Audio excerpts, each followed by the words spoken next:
Baik, Assalamualaikum warahmatullahi wabarakatuh. Perkenalkan, nama saya Rizwan Hilmi Roifi dengan NIM akhir 51 dari kelas B. Hari ini saya akan menjelaskan beberapa kecelakaan tambang akibat masalah di ventilasi. Baik, untuk kasus yang pertama dari Pike River Coal Mine. Jadi sebelumnya profil dari perusahaan ini yang pertama, tambang Pike River terletak dekat Taman Nasional Paparoa, dikembangkan sejak 1970-an setelah eksplorasi di tahun 1940-an di New Zealand. Pada 2004, Menteri Konservasi menyetujui akses penambangan dengan syarat pembangunan terowongan darurat dan dana konservasi tahunan, yang dimana kritik ini muncul karena batubara ditujukan untuk ekspor, bukan untuk domestik, dan dikhawatirkan merusak lingkungan. Kelompok seperti Royal Forest and Bird Protection Society serta Greenpeace menentang proyek ini, yang dimana proyek ini menyerukan transisi ke energi yang berkelanjutan. Proyek ini juga mencerminkan konflik antara kepentingan ekonomi dan konservasi lingkungan. Lalu untuk lokasinya sendiri, untuk tambang Pike River ini berada di tambang batubara adalah tambang batubara kokas bawah tanah yang terletak tinggi di Paparoa Range yang terjal di pantai barat Pulau Selatan Selandia Baru atau New Zealand, yang dimana tambang ini dikembangkan oleh Pike River Coal Limited dan kemudian dimiliki oleh Salit Energy. Bisa dilihat pada peta, terdapat lokasi dari tambang Pike River ini. Lalu untuk detail tambangnya sendiri, jadi operatornya yang bernama Pike River Coal Limited, pemiliknya ini adalah yang tadi saya jelaskan, itu Solid Energy. Lalu lokasinya ini dekat Greymouth, Pulau Selatan, Selandia Baru atau New Zealand. Lalu untuk sekarang statusnya itu dihentikan sementara ataupun ditutup pada tahun 2011. Lalu kapasitas produksinya ini sekitar 1 juta ton per tahun. Lalu untuk jenis batu bara yang dikupas ini adalah batu bara bituminus. Lalu jenis tambangnya adalah bawah tanah, tahun mulainya adalah tahun 2008. Baik, untuk tragedinya, jadi pada tanggal 19 November 2010, sebuah ledakan bawah tanah mengguncang tambang tersebut. Laporan awal menunjukkan bahwa 2 penambang yang mengalami luka ringan ditemukan ketika seorang teknisi listrik masuk ke tambang untuk menyelidiki pemadaman listrik. CEO Pike River, yaitu Peter Whitehall, mengatakan bahwa 27 orang diyakini terperangkap di bawah tanah. Gitu. Lalu setelah ledakan berikutnya, beberapa hari kemudian, polisi dan perusahaan tambang mengumumkan bahwa tidak ada prospek bagi penambang yang selamat. Korban tewas adalah sekitar 29 orang. Setelah bencana tersebut, Perdana Menteri Selandia Baru, John Case, mengumumkan bahwa Komisi Kerajaan akan menyelidiki tragedi tersebut. Di mana rancangan kerangka acuan tersebut menetapkan bahwa komisi tersebut akan menyelidiki penyebab ledakan pada tanggal 19 November dan 24 November, serta penyebab hilangnya nyawa-nyawa orang yang bekerja di tambang tersebut. Dan penyelidikan tersebut juga kemungkinan akan diarahkan untuk menyelidiki hukum umum termasuk undang-undang dan peraturan khusus, yang dimana peraturan prosedur ini mengatur kesehatan dan keselamatan dalam penambangan batu bara bawah tanah dan operasi terkait, dan bagaimana hal tersebut dibandingkan dengan yurisdiksi internasional yang relevan. Yang dimana setelah ledakan tersebut, tambang Pike River ini akhirnya ditutup menggunakan segel sementara di poros ventilasi, dan beberapa waktu kemudian segel baru dibangun 30 meter ke dalam lubang yang membuat tambang lebih stabil dan aman. Pike River Coal awalnya berharap dapat membuka kembali tambang, mungkin bahkan sebelum penyelidikan selesai. Namun hingga tahun 2023 ini, tambang tersebut masih ditutup tanpa ada indikasi kapan atau apakah akan dibuka kembali. Nah, salah satu penyebab tambang Pike River ini ditutup dan tragedinya ini kemungkinan karena kebocoran dari ventilasi udara yang menyebabkan ledakan di area tambang tersebut. Lalu yang kedua ada dari tragedi Mitsui Miike Coal Mine. Jadi untuk profil perusahaannya, jadi tambang Mitsui Miike ini terletak di Kyushu, Jepang. Adalah salah satu tambang batu bara tertua dan paling terkenal di negara tersebut, beroperasi sejak abad ke-19, yang dimana tambang ini menjadi simbol industrialisasi Jepang. Miike dikenal sebagai penghasil batu bara berkualitas tinggi, terutama untuk industri baja dan tenaga listrik. Namun, tambang ini juga terkenal karena sejarah kelamnya, yang dimana adanya ledakan besar pada tahun 1963 yang menewaskan sekitar 458 orang, yang dimana kejadian ini menjadi salah satu bencana tambang terburuk dalam sejarah yang ada di Jepang. Untuk lokasinya sendiri, tambang Mitsui Miike ini terletak di wilayah Omuta, Prefektur Fukuoka, serta Arao, Prefektur Kumamoto, Jepang. Di mana lokasinya ini berada di sepanjang Laut Ariake di Kyushu bagian utara. Bisa dilihat, ini adalah Laut Ariake dan di sini adalah lokasi tambangnya. Nah, jika di zoom in di petanya, ini tambangnya ini bisa dilihat terletak di sekitaran rumah penduduk. Nah, biasanya kan orang bertanya kenapa? Karena pada tahun pada tahun pada tahun tersebut itu terjadi kelimpangan ekonomi yang besar-besaran dan kebutuhan ekonomi juga melonjak drastis yang jadi masyarakat di sana, masyarakat di Jepang sana tidak memperdulikan tata letak tambangnya hasilnya, makanya terbentuklah tambang di area pemukiman tersebut. Jadi akibat kebutuhan ekonomi yang melonjak, jadi tata letak untuk tambang ini dikesampingkan seperti itu. Lalu untuk produksinya sendiri, tambang Miike ini dikenal karena menghasilkan batu bara bituminus berkualitas tinggi. Produksinya dimulai sejak era Edo dan berkembang pesat setelah Mitsui Corporation mengambil alih operasi pada tahun 1889. Modernisasi tambang ini dilakukan dengan investasi besar dalam teknologi barat, termasuk sistem adit untuk drainase, terpusat, dan peralatan penambangan modern dari Inggris. Tambang ini juga mempunyai jaringan distribusi yang efisien melalui rel kereta listrik dan pelabuhan ekspor yang khusus, yaitu Pelabuhan Miike. Namun, produksi tambang ini mengalami penurunan setelah Perang Dunia Kedua karena meningkatnya penggunaan minyak bumi sebagai sumber energi utama, yang dimana tambang ini akhirnya ditutup pada tahun 1997 setelah lebih dari 1 abad beroperasi. Jadi untuk tragedinya, pada tanggal 19 November 1963, ini sekitar 458 orang tewas akibat ledakan dan penumpukan karbon monoksida yang dihasilkan. 438 kurang lebih kematian disebabkan oleh keracunan karbon monoksida. Dan 839 lainnya menderita efek keracunan karbon monoksida yang dapat menyebabkan kerusakan otak. Secara total, 1.197 dari 1.403 pekerja tewas akibat terluka akibat insiden tersebut. Pekerja diberitahu oleh perusahaan pertambangan batubara Mitsui bahwa ledakan debu batubara di tambang itu mungkin terjadi dan tidak dididik tentang potensi keracunan gas. Dan perusahaan ini tidak memiliki ketentuan untuk mengisolasi gas beracun. Pada kenyataannya, pada saat ledakan, kipas ventilasi bekerja untuk menyebarkan gas secara aktif ke seluruh tambang yang menyebabkan lebih banyak kematian. Lalu listrik dan komunikasi telepon terputus setelah ledakan, dan awalnya tidak ada upaya untuk menyelamatkan para pekerja yang dilakukan oleh perusahaan, yang menyatakan bahwa itu terlalu berisiko karena kondisi yang tidak jelas di dalam tambang. Akibatnya, para pekerja tetap terjebak di tambang selama 3 jam setelah perusahaan diberitahu. Lalu, para kru penyelamat yang tidak berpengalaman dan tidak bijaksana ini memperburuk keparahan peristiwa itu dengan tidak mengikuti protokol untuk menyelamatkan korban keracunan karbon monoksida, yang dimana lebih dari 200 pekerja yang sudah menderita keracunan ini dikirim kembali ke tambang untuk mencoba menyelamatkan yang lain. Dari 939 pekerja yang selamat, 839 menderita keracunan karbon monoksida yang serius yang mengakibatkan otak yang parah dan permanen.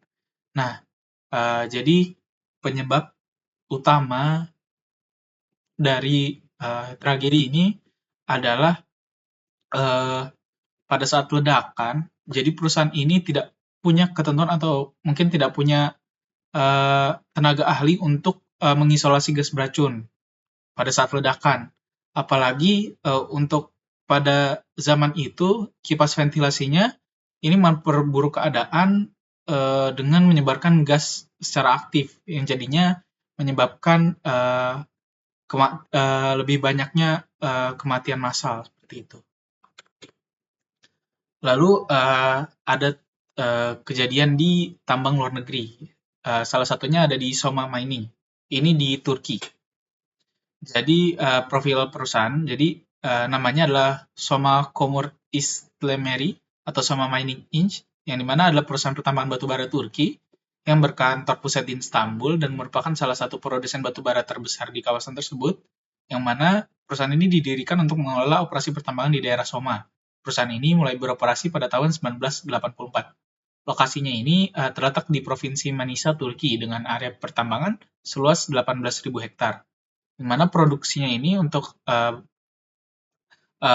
tambang batubara Soma ini memiliki kapasitas produksi awal sebesar 2,5 juta ton batubara per tahun dan mengandung sekitar 205 juta ton cadangan lignit batubaranya.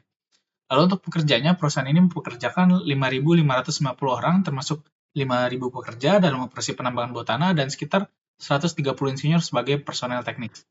Jadi untuk tragedinya, di tahun 13 Mei 2014, ledakan ini terjadi di tambang batu bara Soma di Provinsi Manisa, Turki. Ledakan ini dipicu oleh korsleting listrik yang menyebabkan kebakaran di bawah tanah. Kebakaran tersebut menghasilkan karbon monoksida dalam jumlah besar yang menyebar ke seluruh tambang. Sistem ventilasi yang ada gagal mengatasi penyebaran gas beracun ini, sehingga banyak pekerja yang meninggal akibat keracunan karbon monoksida. Dan di mana pada saat kejadian ini, sekitar 787 pekerja berada di dalam tambang, sebanyak 301 orang tewas, menjadi salah satu bencana tambang terburuk dalam sejarah Turki. Selain itu, ratusan lainnya terluka atau mengalami trauma. Jadi, penyebab utama dalam tragedi ini adalah konsleting listrik yang menyebabkan kebakaran. Ini juga ada sangkut pautnya dengan ventilasi. Jika konsleting listrik, maka ventilasi mati yang menyebabkan karbon monoksida ini akan tertumpuk, dan seperti yang kita tahu, karbon monoksida ini adalah gas beracun yang jika dihirup sedikit saja maka akan membuat kerusakan pada otak manusia. Lalu yang terakhir ada tambang di Indonesia sendiri, ya ini adalah tambang batubara Ombilin atau Sawalunto. Jadi untuk profil perusahaannya, jadi tambang batubara Ombilin ini adalah bekas tambang batubara di kota Sawalunto, tepatnya di lembah sempit di sepanjang pegunungan Bukit Barisan, Sumatera Barat di Indonesia. Letaknya sekitar 70 km dari timur laut Kota Padang, ibu kota provinsi. Tambang ini dikenal sebagai situs tambang batubara tertua di Asia Tenggara dan satu-satunya tambang batubara bawah tanah di Indonesia pada saat itu. Dan di mana tambang ini dimiliki oleh PT BA Tbk atau PT Bukit Asam Tbk. Dan cadangannya ini pada 2008, tambang ini diperkirakan mempunyai cadangan sekitar 90,3 juta ton batubara, pembuat kokas diantaranya 43 juta ton bisa ditambang.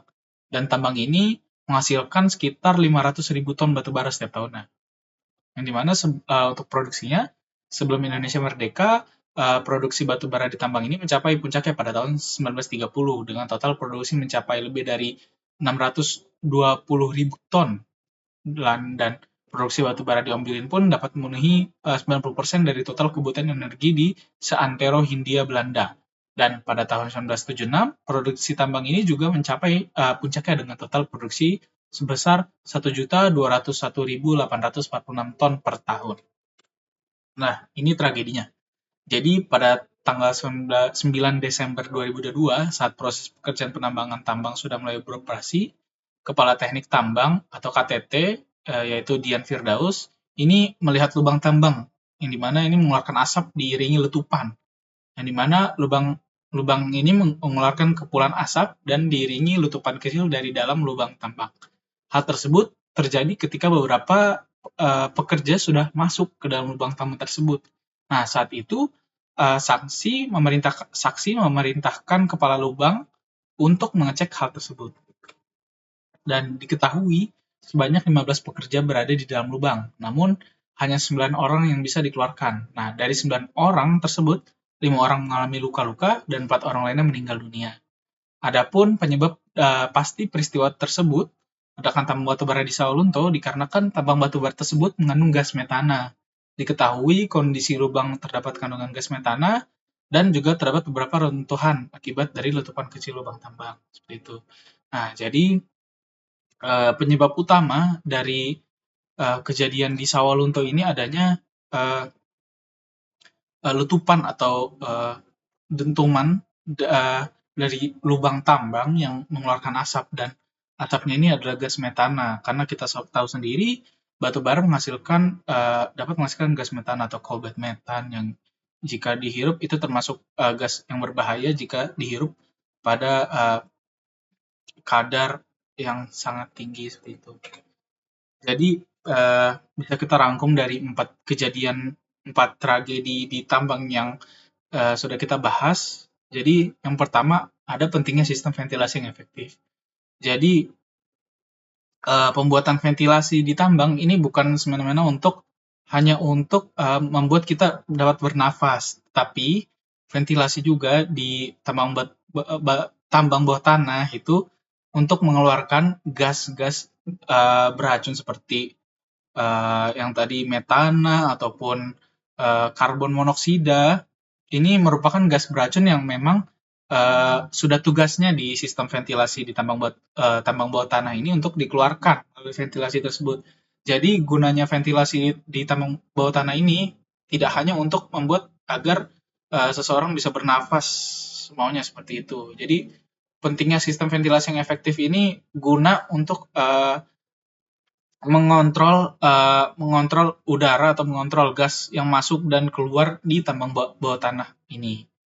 Lalu yang kedua, kebutuhan untuk pemeliharaan rutin. Nah, jadi pemeliharaan dan pemeriksaan berkala terhadap ventilasi ini sangat penting. Kenapa? Karena kerusakan pada peralatan ventilasi atau kebocoran dalam suatu saluran dapat mengurangi efektivitas sirkulasi udara sehingga meningkatkan risiko kecelakaan. Yang sudah dibahas tadi, tragedi yang tadi, mungkin memang ventilasinya bekerja, cuman ventilasinya di Mitsui Miike tadi, itu ventilasinya malah memperburuk keadaan, yang dimana ventilasinya sendiri malah tambah menyebarkan gas karbon monoksida yang sebenarnya tidak boleh dihirup oleh masyarakat. Jadi yang kita tahu uh, di di udara mungkin ada karbon dioksida dan karbon monoksida, yang dimana karbon dioksida itu masih aman dihirup manusia di beberapa kondisi jika karbon dioksidanya dalam kadar yang rendah. Mungkin kalau kadar yang tinggi itu perlu diproses lebih lanjut. Nah, untuk karbon monoksida sendiri ini merupakan gas beracun yang jika itu kadarnya sedikit, tidak banyak. Itu jika kadar sedikit itu dihirup oleh manusia itu dapat langsung menyebar ke otak dan merusak langsung ke otak seperti itu. Lalu yang ketiga ada kepatuhan terhadap standar keselamatan. Jadi semua operasi tambang harus mematuhi regulasi dan standar keselamatan yang ditetapkan oleh pemerintah termasuk mengenai ventilasi. Hal ini mencakup batasan konsentrasi gas berbahaya dan kecepatan aliran udara yang harus dipenuhi untuk menjaga kesehatan dan keselamatan pekerja. Jadi seperti di Mitsui Miike sebelumnya, pekerja yang ahli dalam bidangnya ini memang harus diperlukan. Tidak seperti yang di Mitsui Miike tadi, jadi pekerja yang tidak kompeten, tidak ahli di bidangnya, mereka tidak tahu cara menanggulangi masalah tersebut, malah akan memperburuk keadaan seperti ventilasi tadi, bukannya malah memperkecil kerusakan yang ada, dan itu memang harus dianulir. Maka karena tambang bawah tanah ini merupakan tempat kerja dengan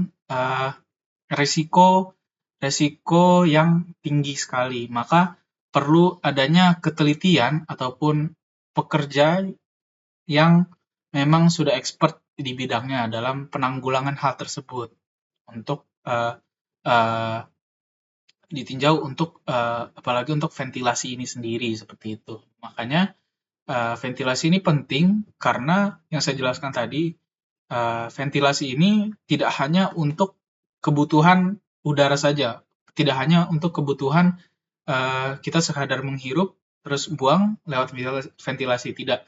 Tapi sejatinya ventilasi ini itu untuk pertukaran udara yang ada di dalam tambang bawah tanah lalu dikeluarkan ke ventilasi tersebut. Seperti makanya ada gas beracun ataupun metan yang dikeluarkan oleh batu bara, nantinya ini akan dikeluarkan oleh di sistem ventilasi tersebut. Makanya terdapat sistem ventilasi selain untuk kebutuhan udara manusia. Makanya ada kebutuhan untuk alat, dan lain-lain seperti itu.